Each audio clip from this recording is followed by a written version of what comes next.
Namaskar, a warm welcome to World News, an Indian perspective on All India Radio. This is Abhijit Loreng bringing glimpses of the major developments of the day from across the globe.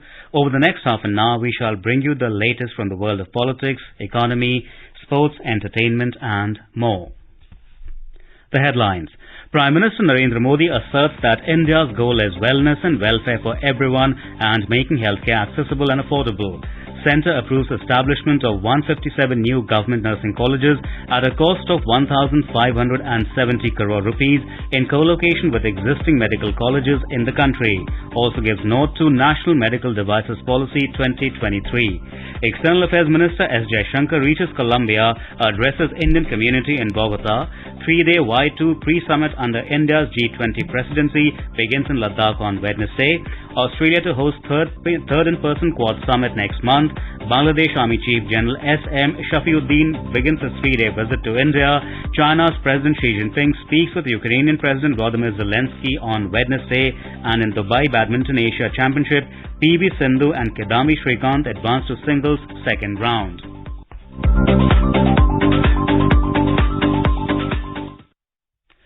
Prime Minister Narendra Modi has stressed that India's goal is wellness and welfare for everyone and making healthcare accessible and affordable. He said that reducing disparity is the country's priority. He said true progress is people-centric and healthcare access must be assured to the last person at the last mile. The Prime Minister said this while virtually inaugurating the 6th edition of One Earth, One Health Advantage Healthcare India 2023 at Pragati Maidan in New Delhi on Wednesday. Highlighting the importance of a resilient global healthcare system, the Prime Minister said the global response to healthcare challenges cannot be isolated. He said it is time for an integrated, inclusive and institutional response, and this is one of the country's focus areas during the G20 presidency. The Prime Minister said that India sees medical value travel and health workforce mobility as important for a healthy planet. He said, One Earth, One Health Advantage Healthcare India 2023 is an important effort in this direction. This vision, India sees medical value travel and health workforce mobility as important for a healthy planet. One Earth, One Health Advantage Healthcare India 2023 is an important effort in this direction. Speaking on this occasion, Health and Family Welfare Minister Dr. Mansukh Mandavia said India has taken a series of measures to create a robust healthcare system in the last 9 years. Stressing on the benefits of medical value travel, Dr. Mandavia said India is currently recognized as an important medical value travel destination across the globe. One Earth, One Health Advantage Healthcare India 2023 is a 2-day event where an emphasis will be laid on building an ecosystem and forging global collaboration and partnership between the various stakeholders of the healthcare industry. The Union Government has approved the establishment of 157 new government nursing colleges at a cost of 1,570 crores in co-location with existing medical colleges in the country. The decision was taken at the meeting of the Cabinet Committee on Economic Affairs chaired by Prime Minister Narendra Modi in New Delhi on Wednesday. Briefing the media after the Cabinet meeting, Health Minister Dr. Mansukh Mandavia said that an amount of 10 crore rupees will be provided for setting up each nursing college. He said the demand for BSc nursing has risen globally, including within India, and the opening of new nursing colleges will help cater to the rising demand. He said these nursing colleges will be established in the next 24 months. देश के युवाओं को BSc nursing और job की भी opportunity मिले, उसके लिए 1570 करोड़ रुपया को CCEA ने मंजूरी दी है और अगले 24 महीने में इन नर्सिंग कॉलेज को पूरी करके राज्य को, राष्ट्र को समर्पित की जाएगी. Centre has approved the National Medical Devices Policy 2023. The medical devices sector in India is a sunrise sector which is growing at a fast pace. The market size of the medical device sector in India is estimated to be nearly 90,000 crore rupees in 2020 and its share in the global medical device market is estimated to be 1.5%. The policy is expected to help the medical devices sector grow from the present $11 billion to $50 billion in the next 5 years.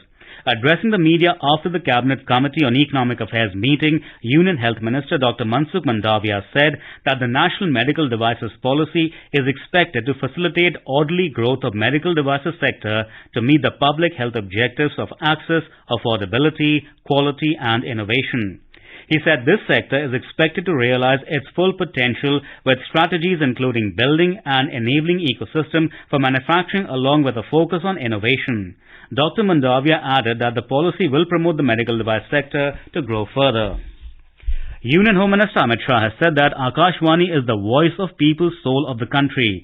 Addressing the valedictory session of the National Conclave on Mann Ki Baat at 100, Mr. Shah said that through Mann Ki Baat program, Prime Minister Narendra Modi has connected the Akashvani to the new generation of the country. Mr. Shah said that Mann Ki Baat is a unique experiment that has strengthened the foundation of our democracy. He added that in his 9 years of journey, the Prime Minister never talked about politics through Mann Ki Baat program. He said the Prime Minister has not only empowered the society of the country through Mann Ki Baat, but also deepened its reach to the people. The Home Minister added that 99 episodes of Mann Ki Baat has provided a platform to the creative prowess and moral fibre of the country.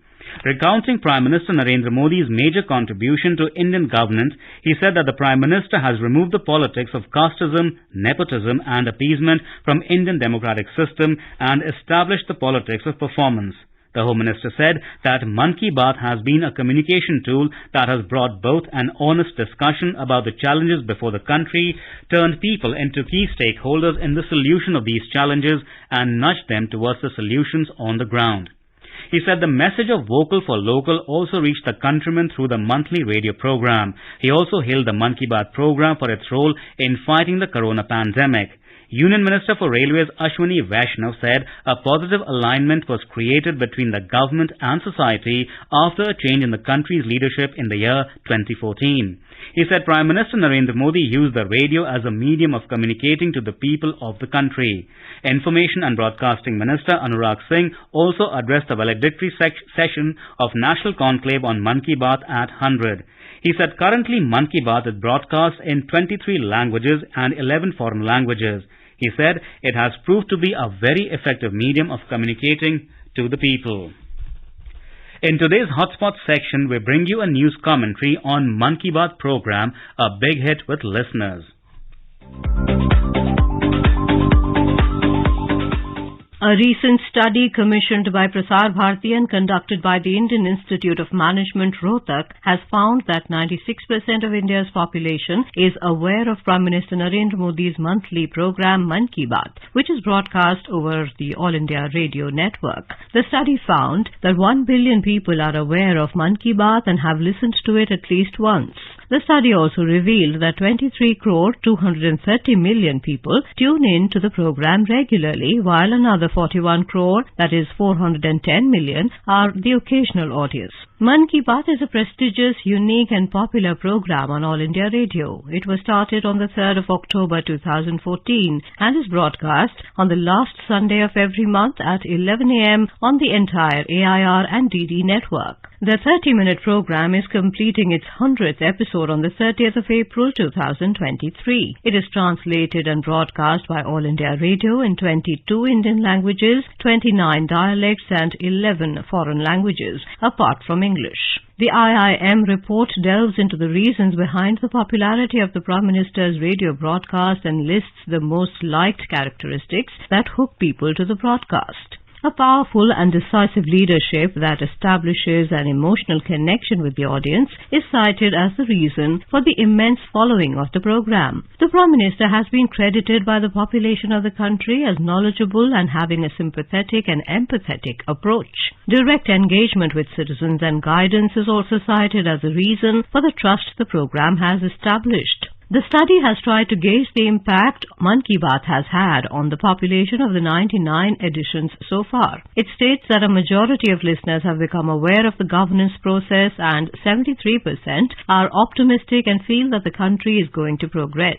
58% of listeners responded that their living conditions have improved, while a similar number, 59%, have reported increased trust in the government. The general sentiment towards the government can be gauged from the fact that 63% of people have said their approach to the government has become positive and 60% have shown interest in working for nation building as per the survey. The study distributes the audience across 3 platforms with 44.7% of people tuning in to the program on a TV, while 37.6% access it on a mobile device. Viewing the program is favored over listening to it, as 62% of the respondents between the ages of 19 to 34 preferred watching it on a TV. Hindi grabs a major chunk of listeners of Mann Ki Baat, with 65% of the audience preferring it over any other language, while English comes in second place with 18%. The study polled a total sample strength of 10,003 respondents, of which 60% were males while 40% were females. This population was spread over 68 occupational sectors, with 64% being from the informal and self-employed sector, while students constituted 23% of the studied audience. The data was collected from the north, south, east and west regions of India using snowball sampling with approximately 2,500 responses per zone through a psychometrically purified survey instrument. The CEO of Prasar Bharati, Mr. Gaurav Dwivedi, informed that Mann Ki Baat is broadcast in 11 foreign languages apart from English, namely French, Chinese, Indonesian, Tibetan, Burmese, Baluchi, Arabic, Pashto, Persian, Dari and Swahili. He said that Mann Ki Baat is being broadcast by more than 500 broadcast centres of All India Radio. Mann Ki Baat has emerged as a successful platform for the Indian Prime Minister to directly engage with citizens and provide guidance to citizens. It has resulted in increased trust in the government and citizen engagement.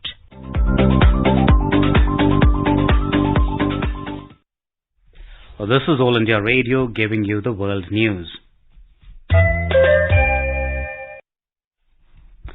External Affairs Minister S. Jaishankar on Wednesday started his visit to Colombia by meeting the Indian community in Bogota and shared with them India's transformation into New India and its global implications. Jaishankar also highlighted the leadership skills of Prime Minister Narendra Modi and his work for the welfare of Indians abroad. Speaking on India's G20 presidency, he said the underlying theme of our presidency is Vasudhaiva Kutumbakam, which means the world is a family. Jaishankar is on an official visit to Guyana, Panama, Colombia and the Dominican Republic. This is his first visit to these countries as External Affairs Minister. Jaishankar's Colombia visit would be the first foreign ministerial level visit to the country. He would be meeting several top representatives of the government, business and civil society. The Youth 20 or Y20 pre-summit under the G20 presidency hosted by the Ministry of Youth and Sports Affairs officially kicked off in Leh on Wednesday. More than 100 delegates from 30 different countries are attending the summit. On the first day of the summit, the delegates visited local places of importance, including Hemis and Thikse monasteries, where they received a rousing welcome by the monks. The delegates also witnessed a mass dance performance and participated in prayers. Later in the evening, the delegates visited Snemo Sangam and Gurudwara Pathe Sahib. On the second and third days of the summit, different programs will be showcased with a focus on the involvement of local youth from various backgrounds, including sports, entrepreneurship, art and medicine. The Union Minister of Youth Affairs and Sports, Anurag Singh Thakur, is also expected to hold a youth dialogue with the Youth 20 delegates. There will also be technical sessions and deliberations on different themes, including the future of work, climate change and disaster risk reduction, making sustainability a way of life, peace building and reconciliation, the role of youth in democracy and governance, and health, well-being and sports. The program will be a part of G20 theme-based activities focusing on economic growth through broadened entrepreneurial opportunities for the youth in the fields of handloom, handicraft and food processing sectors. The 3-day program is scheduled to feature interactions between different dignitaries from the central government and UT administration, Y20 delegates and local youth. It is noteworthy to mention that Y20 is an official consultation forum for youth from all G20 member countries to be able to dialogue with each other. Y20 encourages youth as future leaders to raise awareness of global issues, exchange ideas, argue, negotiate and reach consensus. Prime Minister Narendra Modi has said that on Wednesday the government is working with a systematic approach and with a mission mode. Mr. Modi mentioned that in the last 9 years, the poor, deprived, middle class and every section of society can see the obvious change in their lives. Addressing a conclave organized by a private TV channel in New Delhi, the pro-poor schemes of the government have brought a revolution in the country, and the people who were made to feel that they were a burden on the country are now being given space for the development. Mr. Modi added that at a time when the world's biggest economies were stuck, India came out of the crisis and is moving forward at a fast pace. He added that it took India around 60 years to become a $1 trillion economy. Until 2014, we somehow reached the $2 trillion mark, and after completing 9 years, the country's economy has now reached $3.5 trillion. Union Home Minister and Cooperation Minister Amit Shah on Wednesday launched IFFCO Nano DAP liquid in New Delhi. In his address, Mr. Shah said that the launch of IFFCO Nano DAP liquid product is an important beginning to make India self-reliant in the field of fertilizers. He said that this effort of IFFCO is an inspiration for all the national cooperatives to research and venture into new areas. He expressed confidence that under the leadership of Prime Minister Narendra Modi, the launch of IFFCO Nano DAP liquid product will bring a paradigm shift in the agriculture sector of India. Mr. Shah said that the use of liquid DAP through spraying on the plant will help increase both the quality and quantity of production as well as in conservation of the land. Australian Prime Minister Anthony Albanese on Wednesday said that his country will host the third in-person Quad Summit on the 24th of May in Sydney. It will be attended by US President Joe Biden, Japanese Prime Minister Fumio Kishida and Prime Minister Narendra Modi. He said the Quad is committed to supporting an open, stable and prosperous Indo-Pacific that is respectful of sovereignty and ensures security and growth for all. The Australian Prime Minister said that the Quad leaders will discuss how the grouping can work alongside partners and regional groupings, including the Association of Southeast Asian Nations, ASEAN, and the Pacific Island Forum, to strengthen cooperation and shape the region. Meanwhile, Prime Minister Narendra Modi has thanked the Australian Prime Minister Anthony Albanese for hosting the next Quad Summit. He said that it will bolster efforts to ensure a free, open and inclusive Indo-Pacific. Responding to a tweet of his Australian counterpart, Prime Minister Modi said that he looks forward to his visit and discussions on strengthening Quad collaboration across domains to advance a positive agenda. Bangladesh Army Chief General S.M. Shafiuddin begins his 3-day tour of India. He is visiting India on the invitation of his Indian counterpart, Chief of Army Staff CAS General Manoj Pandey. During his visit, General Shafiuddin will hold meetings with the Chiefs of Indian Army, Navy and Air Force and the Chief of Defence Staff. He will also pay courtesy visits to the Defence Secretary and Foreign Secretary during his visit to India. General S.M. Shafiuddin will hold discussions on a range of issues related to the bilateral relations between the armed forces of the two countries. He will also visit important establishments of the Indian Army.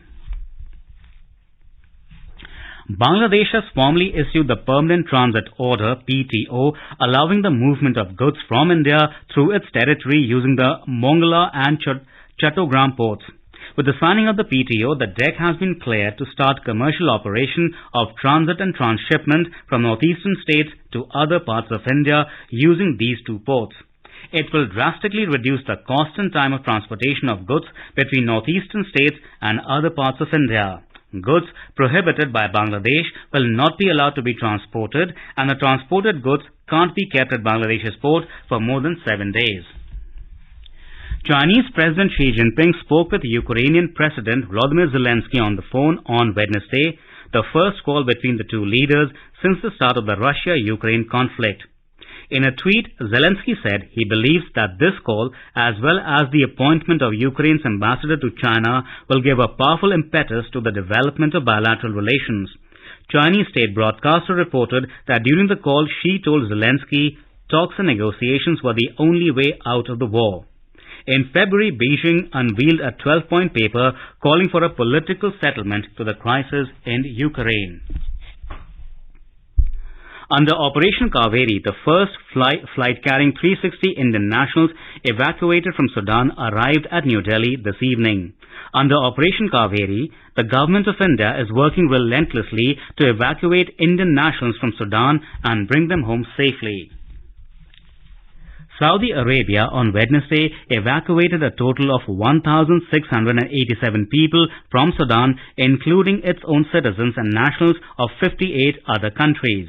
The Foreign Ministry in a statement said among the evacuees were people from the US, the UK, France, Syria, the Netherlands, Iraq, Turkey, Tanzania, Germany, Sweden, Lebanon, Oman, Algeria, Egypt, Morocco, Tunisia, Thailand, India and Libya. The Foreign Ministry also said the Kingdom of Saudi Arabia will continue its efforts and offer assistance to ensure the safe evacuation of foreign nationals to their destinations. The total number of people evacuated from Sudan by Saudi Arabia has reached 2,148, including 114 Saudis and 2,034 individuals from 62 different nationalities.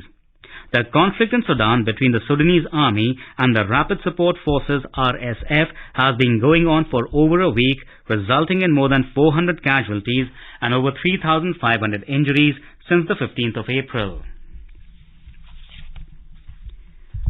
Japanese startup Ispace Inc. 9348.T said its attempt to make the first private moon landing had failed after losing contact with its Hakuto R Mission 1 M1 lander, concluding it had most likely crashed on the lunar surface. Ispace in a statement said final pings of data in the moments before the planned touchdown showed the lander speed rapidly increasing, leading engineers at Mission Control in Tokyo to determine a successful landing was not achievable. World Health Organization WHO has said that fighters in conflict-ravaged Sudan had occupied the National Public Laboratory holding samples of diseases including polio and measles, creating an extremely dangerous situation. WHO's representative in Sudan, Nima Saeed Abid, said, fighters kicked out all the technicians from the lab, which is completely under the control of one of the fighting parties as a military base. Mr. Abid said he had received a call from the head of the National Laboratory in Khartoum on Monday about the occupation of the lab. Mr. Abid said there is a huge biological risk associated with the occupation of the Central Public Health Lab. He pointed out that the lab held so-called isolates or samples of a range of deadly diseases, including measles, polio and cholera. The director of the lab had also warned that in addition to chemical hazards, biorisk hazards are also very high due to a lack of functioning generators. India has shown improvement in the logistics ranking of the World Bank by jumping 6 places to rank 38 out of 139 countries in the 7th edition of Logistics Performance Index LPI 2023. India has been taking numerous initiatives since 2015 under the visionary leadership of Prime Minister Narendra Modi to improve its logistics efficiency. Ministry of Commerce and Industry in a statement said that the World Bank has acknowledged India's efforts towards increasing logistics efficiency. It said, of 4 out of 6 LPI indicators, India has seen remarkable improvement on the back of various initiatives being implemented over the past few years.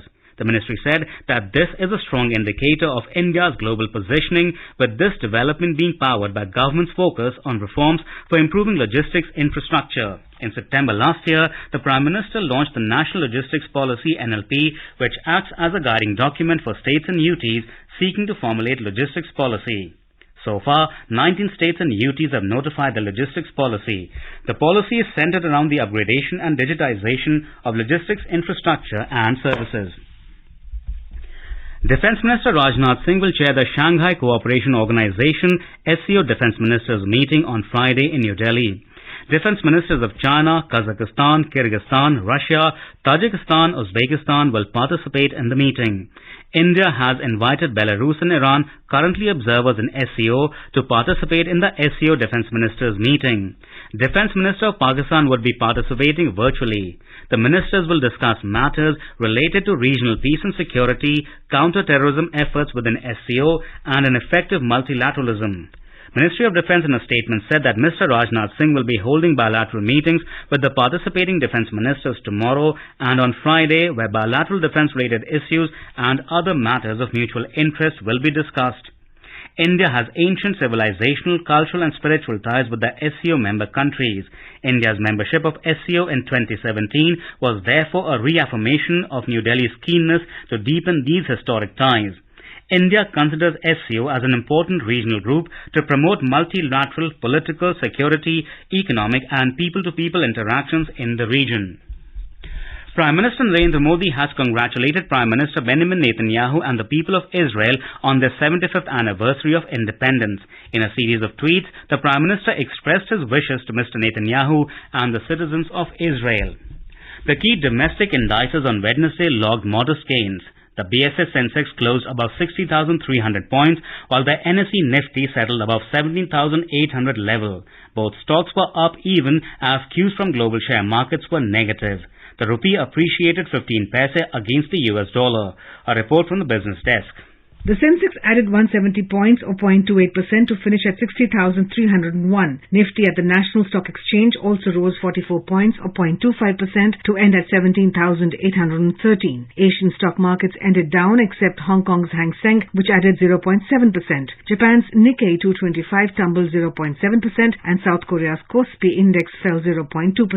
Singapore's Straits Times index slipped marginally by 0.1% and China's Shanghai Composite index ended flat. The European markets were trading lower today in intraday trade. Oil prices posted modest losses amid weak US data that raised fears of recession in the world's biggest economy. In intraday trade, Brent crude was trading at around $80 per barrel. Back home, the gold prices at multi-commodity exchange for June contracts were trading at 60,180 rupees per 10 grams. Silver was trading at around 74,335 rupees per kilogram for May contracts when reports last came in. And in the forex market, the rupee appreciated 15 paise against the US dollar to close at 81 rupees and 77 paise against the US currency. This is Lalema Aneja Dang for World News All India Radio. In Dubai Badminton Asia Championship, PV Sindhu has entered the second round of women's singles. In the first round, Sindhu defeated Taiwan's Wen Chi Su 21-15, 22-20. In other matches, Akarshi Kashyap lost to Indonesia's Komang Ayu Kaya Devi, while Japan's Akane Yamaguchi defeated Malvika Bansod. In the men's section, Kidambi Shrikant has entered the second round. In the first round, he defeated Adnan Ibrahim 21-13, 21-8. Now let us take a look at the major developments around the world as reported in the foreign press. The New York Times reports Xi and Zelensky speak in first known contact since Russia's invasion. The Globe and Mail reports US President Joe Biden makes 2024 election rule run official. Le Monde reports Microsoft's $69 billion Activision takeover blocked by UK competition regulator. The Straits Times reports no explosives found aboard flight after Taiwan's Toyan airport forced to shut runway. The Guardian reports former Troy MP Chris Pincher will not stand at next election. And now a look at the headlines once again. Prime Minister Narendra Modi asserts that India's goal is wellness and welfare for everyone and making healthcare accessible and affordable. Centre approves establishment of 157 new government nursing colleges at a cost of 1,570 crore rupees in co-location with existing medical colleges in the country. Also gives nod to National Medical Devices Policy 2023. External Affairs Minister S. Jaishankar reaches Colombia, addresses Indian community in Bogota. 3-day Y20 pre-summit under India's G20 presidency begins in Ladakh on Wednesday. Australia to host third in-person Quad summit next month. Bangladesh Army Chief General S.M. Shafiuddin begins his 3-day visit to India. China's President Xi Jinping speaks with Ukrainian President Volodymyr Zelensky on Wednesday.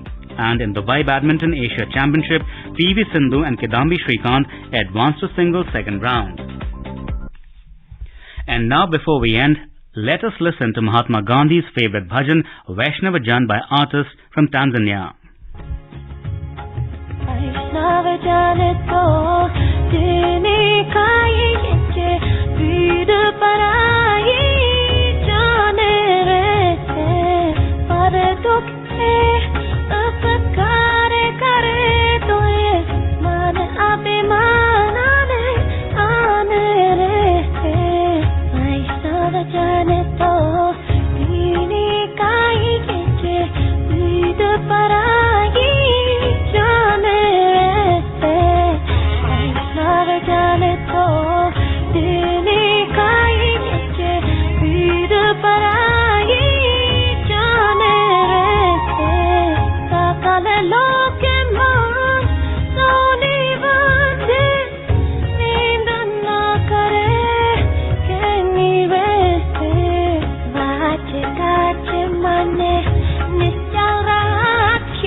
And with that, we end this bulletin. We'll be back at the same time tomorrow with the next edition of World News.